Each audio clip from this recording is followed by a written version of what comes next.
Gonna make a quick video on how to program BMWs with an Autel, particularly the Elite model, and I believe this will work the same on the Pro model as well. And this is for E chassis BMWs, so E65, 70s, 90s, and so on. You only need your J-box that's provided with it, your tablet, obviously, the provided cables, and most importantly, you have to be current in the status of your subscription or warranty period with your Autel. The chassis I am going to be doing today is the E71X6, and components is your tablet, the Elite or Pro, the provided J-box with the cable and USB, and also secondly, most important thing, is a good stable power supply maintainer that is able to do for programming, this one in that mode, because you need a constant power supply, not a charger, not a battery charger, to do programming, to maintain the correct voltage during the entire period. You don't want to drop out voltage. Okay, you just make your basic connections into OBD, your J-box, USB to your tablet. Power up the vehicle. Always turn off your lights. Radio, if it's on, turn it off, and your blower motor, turn it off. You want to consume as least as you can, and then just simply go in and identify the vehicle to get started.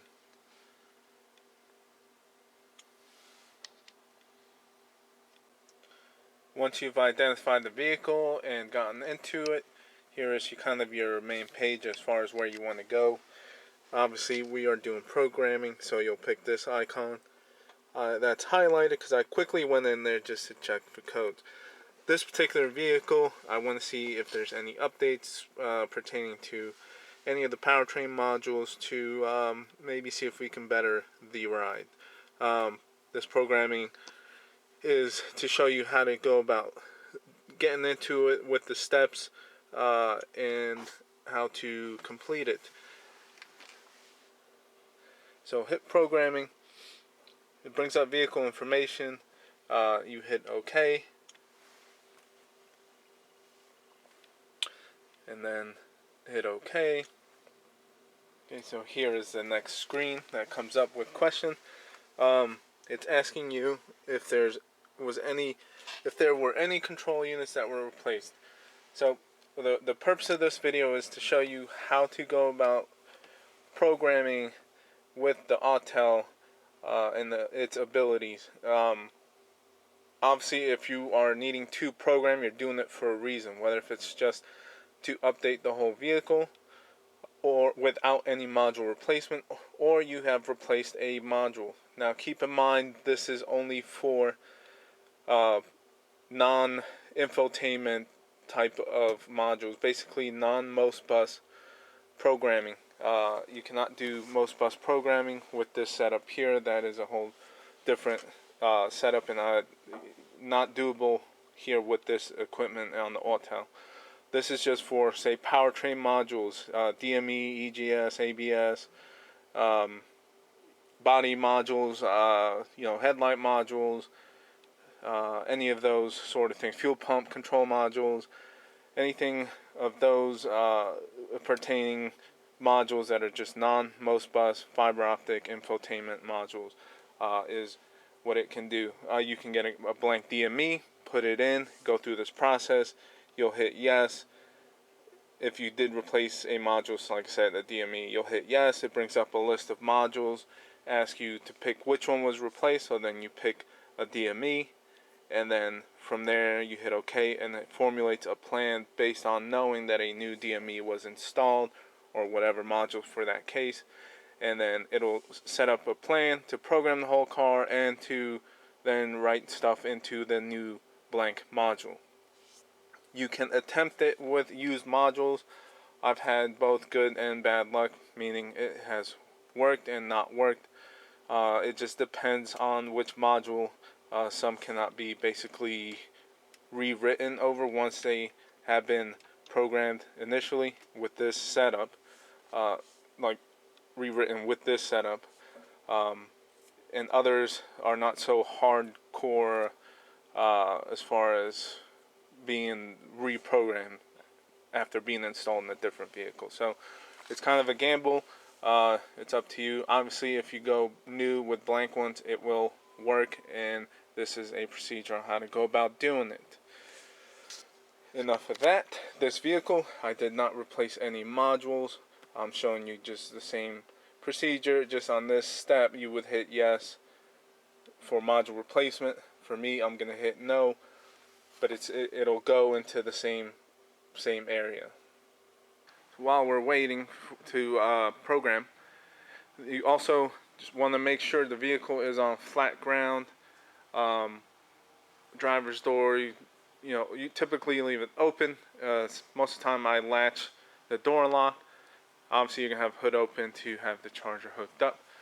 Along with that, you want to make sure the steering wheel is straight and all your power consumers are turned off. This is the next screen after that, and you want to pick, there's different options here. This is where you can do multiple things. Car key memory is where you go in there and you are able to change your settings as far as, for example, you have a key remote, you hit the lock button and you want the outside lights to blink and flash, or you don't want them, you want to turn that off. All those settings are in your car key memory option menu. The other ones, retrofits, conversions. Let's say if you were putting a steering wheel that was non-heated and now you're putting a heated one, you're going to do a retrofit conversion, and then you would that's where you would go and basically changing your options of what it was initially equipped with. I haven't done any of those in a while. I can't remember what else you can retrofit. The main one that we are going to be concerned with, obviously, is going to be programming and coding. And in this area, you're going to want, I always particularly go complete update.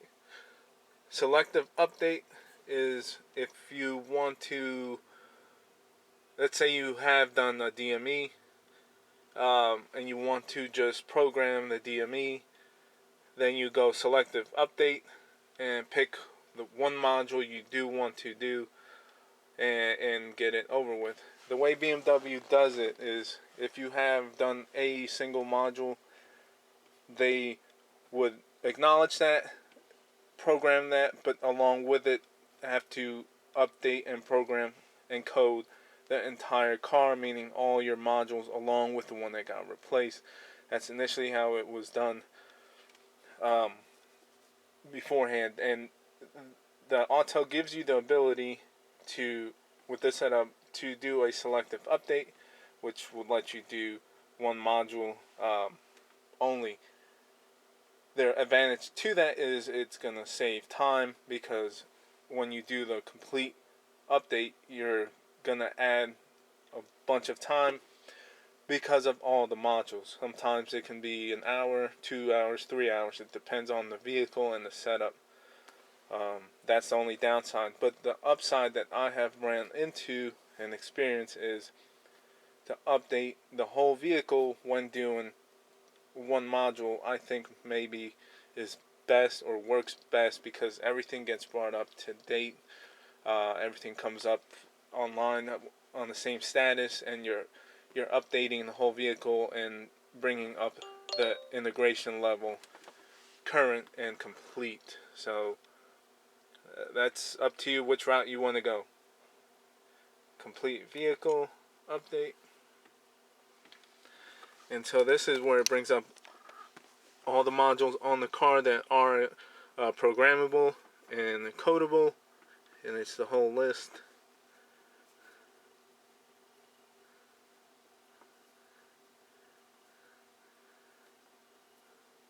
So it's everything that will be able to be programmed. It's check OK.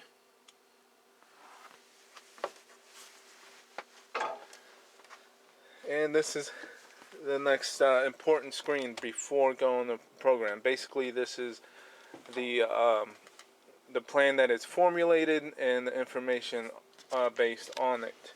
A few things to break down here on this upper information screen. Obviously, you have your chassis, VIN number, and so on, mileage. The number to be interested in here is what they call the I level or the integration level, which starts with the EO70, and then you've got the 1211-502, but it says parentheses plant.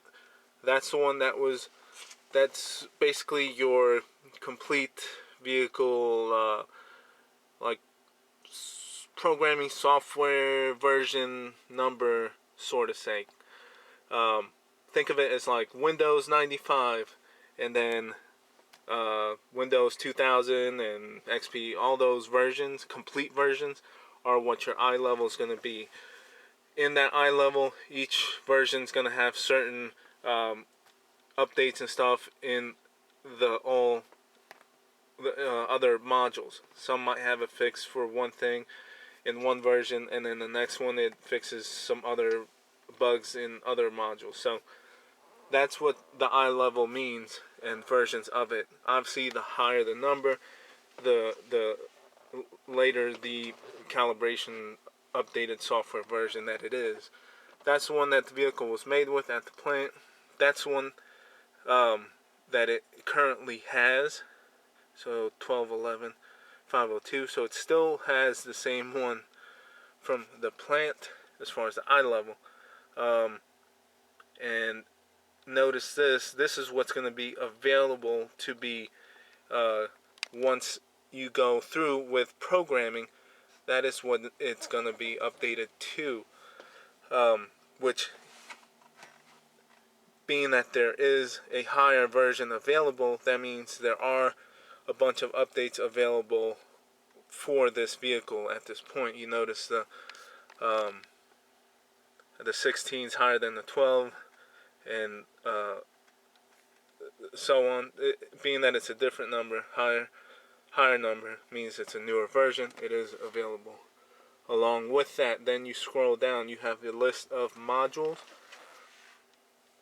and then module part numbers. This is another way to tell which ones are going to have an update or not. Let's take the DME for example. You have the ECU old part number, 860-90-48. 863-8802 is going to be a new one. So it is bringing it up to a different part number. That means the DME module does have an update for this vehicle. Let's see, EGS. Also, different number. There is an update. Let's look at that. The transfer case. 762. That stays the same. So there is no update on that one. So that's, if you get the gist. If there is a newer update available for the car, for that particular module, it's going to show here individually. Obviously, for the entire car, you're going to look and compare the I level numbers to see if there's one that is higher, which means there will be changes available. So that's the whole list of modules that will be programmed, and then it goes through coding of all of them, and then it'll complete certain tasks at the end. If you are okay with it, you hit execute measure plan. The other thing that is important to look at, this tells you what the estimated time is. 109 minutes. Like I said, that's the downfall of updating the whole car. But imagine we only did one module DME. We didn't know if the EGS has an update, which it does, and so on and so forth. So this brings everything up to current, all aligned, if you were to replace one module. This is why I say I always do a complete update, and why you need that good power supply maintainer. I am going to screenshot this, and you can print all this as well. Execute. Now it's going to ask you to make sure that's hooked up to the internet, which I am. Now what it'll do is this is where your current subscription / warranty with Autel comes into play. If you are not current, it will not do this. So it goes online to retrieve and download your programming files, and then gets it into the unit, and then from the unit you'll start the actual programming, and that'll go through your JBox and to all your modules on the vehicle. Once the download's complete, you'll get this screen, and next you hit OK. It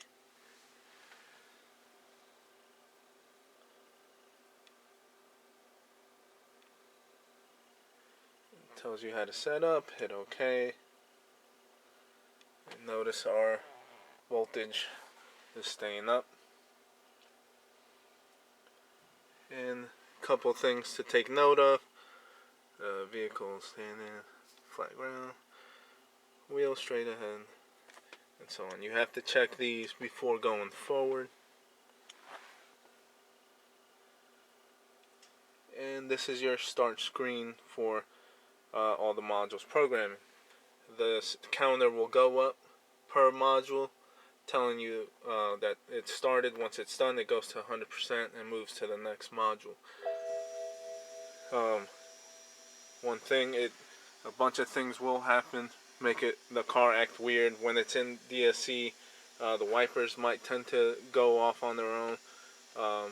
Just don't freak out. It's all part of programming. Keep in mind, you do have to kind of babysit the car and the scanner, because it's going to prompt you to confirm certain things, to pull the key out, other things, and if you don't and you walk away and you never come back to it, it can sit for hours asking you to confirm something, which if you've never confirmed it, it won't go forward. So you can walk away, but keep eyeballing the car every so often, every 10 minutes or so. Just make sure it is in programming mode and the counter is going up, as we see there, and that it doesn't prompt you to confirm some question or some procedure. At this point, just let it go, babysit the car, and then it'll go through towards the end. Okay, so now we are done and completed with programming and coding. During the whole procedure, like I said, I didn't have to cycle the key. A bunch of times you just gotta eyeball it, make sure you're on top of that, and do what it says. It'll walk you right through everything. Once you're all done with everything it asks you to do, and all programming, coding is done, then you end up with this end screen once it is all done. Again, the finished eye level is going to be that now, and then another way to make sure to tell, and then it tells you everything in that program successfully. If there was an issue, they'll say like fail or something like that, but DME successful, so the 802, 802, so the two matching ones, that means it is all up to date, and so on and so forth. So everything was successful in programming and coding, and then the procedure of that it goes through, like setting steering angle sensor, calibrating ABS sensors and stuff like that. It also runs through the window initialization procedure. You have to make sure things are clear of that, meaning nothing is sitting on top of the sunroof because it runs through the open and close of that. All the windows will open and close also, so make sure nothing is in the way. Another thing I forgot to mention, make sure your unit is fully charged or have the AC adapter plugged in to make sure it does not die during the whole procedure. That would be very bad, so make sure that is always having a constant power supply as well, or enough battery for what you're doing. Other thing to do, word of caution, don't run your cables through your window, through the door, because again, it'll cycle the window up and down and it'll crush that cable. So that's about it. Just follow those steps, stay on top of the unit request that it asks you, and then everything should program successfully, and that's all that you need to do. Hope that this is helpful and that it works out for some of you guys. Again, the main thing, also have current subscription, good battery power supply, good battery on your unit, use their attached cables and box, and everything should work well. Again, this is for an Elite and Pro, and I'm not sure about the Ultra. I would believe that it can, but I'm not 100%. The IM ones, I believe it does not, that they didn't include it in that. So with BMWs, you are able to program most modules, and this is how you do it on the most or all almost all E chassis BMWs.